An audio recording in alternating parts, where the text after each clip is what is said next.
It's been all about chicken in our kitchen. In fact, that's some chicken stock going in there at the moment.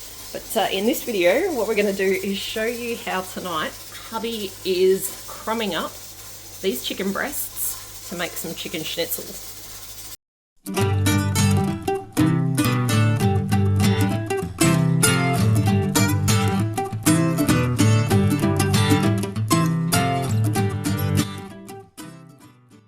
So hubby is the absolute master of doing chicken schnitzels. So I'm pretty much going to hand over to him for this one today. You want to explain what you do? Alright, it's basically a very simple recipe. My mum taught it to me when schnitzels were very popular during the 80s, early 90s. It's flour, egg, breadcrumbs. Rachel makes the breadcrumbs, which makes a big difference from the supermarket breadcrumbs.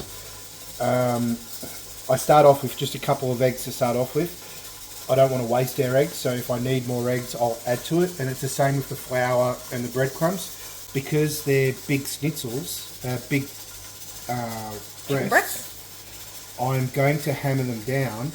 I use the baking powder over paper over the top so that they don't splatter.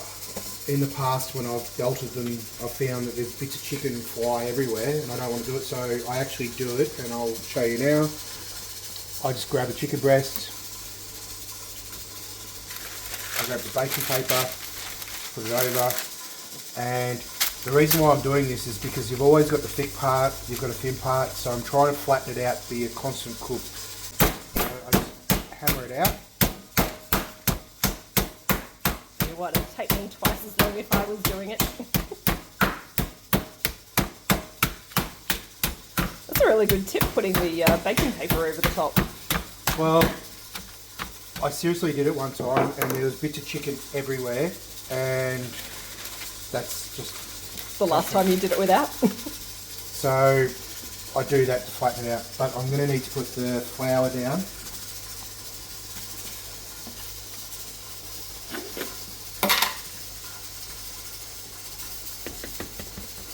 This is where the production line starts.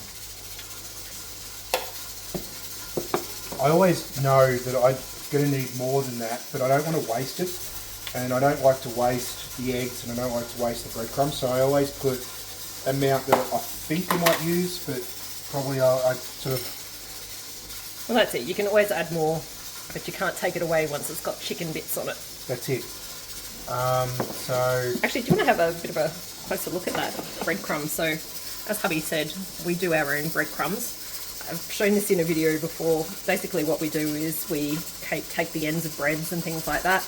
Anything that's getting a bit stale and we don't want to eat goes into the freezer until we've built up enough, and then we dry it out. There's a few ways that we do that, and it really depends on the time of the year. We can do it sometimes in the solar oven outside. That particularly is the way we go about it in the summertime. But I also like to do it on the wood fire as well in the winter time. Not sure if I've showed you that in a video yet. I definitely showed you the solar oven use one, but I will make sure I do that in a future video. So these eggs, these are our chicken eggs. You see they're beautiful and yellow. And again, you've left one behind just in case. We will be adding to it, I can guarantee we will. So I'll flatten it out so it's a constant thickness, because like having the thick end, you're just not going to get a good cook. One side's going to be overcooked, one night this is going to be a constant cook. So I just add it to the flour. Now I don't know where my mum learnt this, she taught me this. I sort of think my grandfather taught her, but yeah, I was taught this in the 80s and it's just what I do. Now you can add stuff to the breadcrumbs. I've in the past added herbs, like if I want a herb crust, I've added mixed herbs to the bread crust. But we've got a lot going on today, so I'm guessing that's why you're kind of keeping it pretty simple. Like you could add garlic or whatever to it. To be honest, I actually quite like the plain.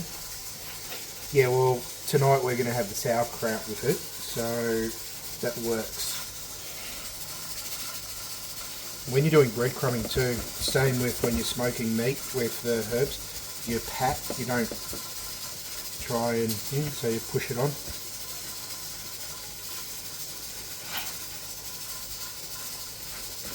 I will say the method that you do always leaves a really yummy, thick crumb coating on. You know, sometimes you get that really fine crumb coating, but yeah, yours always make a nice thick one. Essentially just repeat that over and over now, don't you? Yeah, well what I'm going to do is I'm going to flatten all these in one hit and then make it a proper... Get a proper production line going? Yeah. Yeah. You will have to excuse the noise in the background today. We are doing lots of things with chicken, which is why you're hearing this sound in the background. That's some chicken stock going. And yeah, it is a Sunday, so the kids are doing bits and bobs as well. Real life, not quite for video making.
Is one magnificent and huge looking pile of chicken breasts.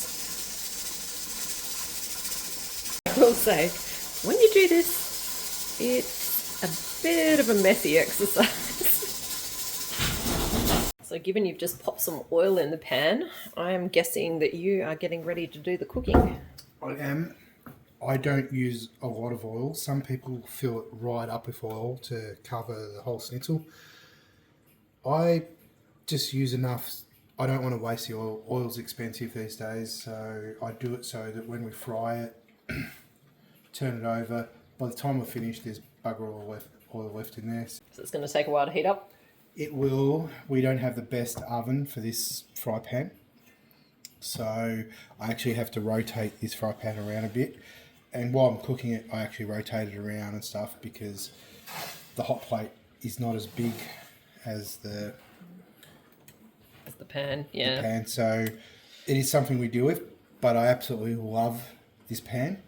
I love it. But yeah, you just got to work it out for your own oven, your own cooktop. So the fat's ready? It is ready. I'm going to put the chicken in.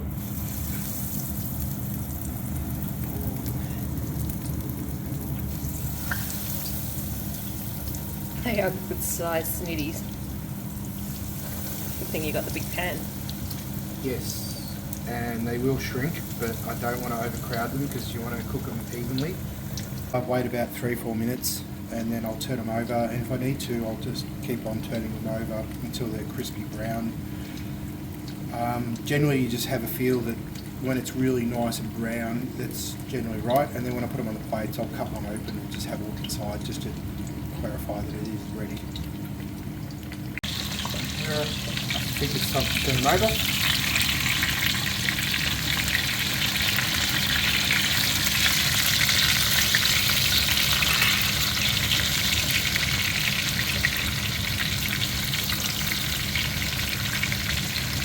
They look good.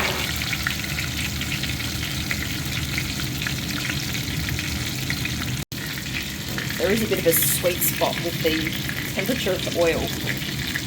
Not going too hot because you don't want to blacken all the breadcrumbs on them, but of course you want it so that it is going to cook all the way through with that chicken as well.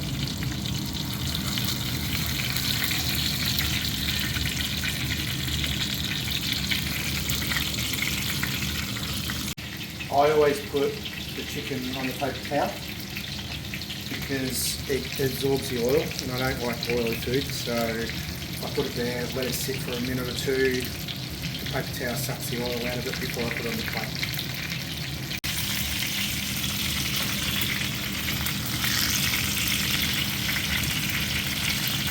Not quite. Just a minute longer, and then I'm going to take it out.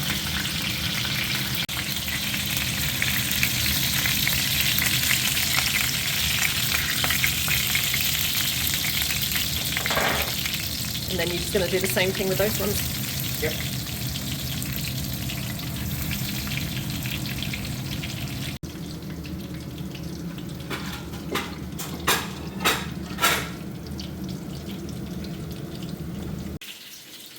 So now this is one of the reasons that I need to make sauerkraut, because hubby does amazing schnitzels.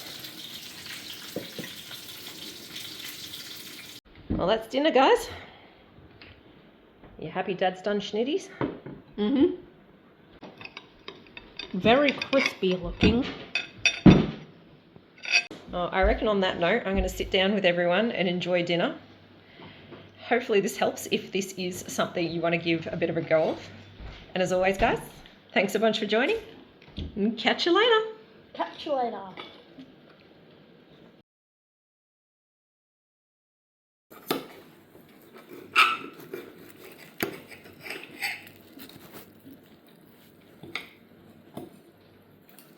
Yum.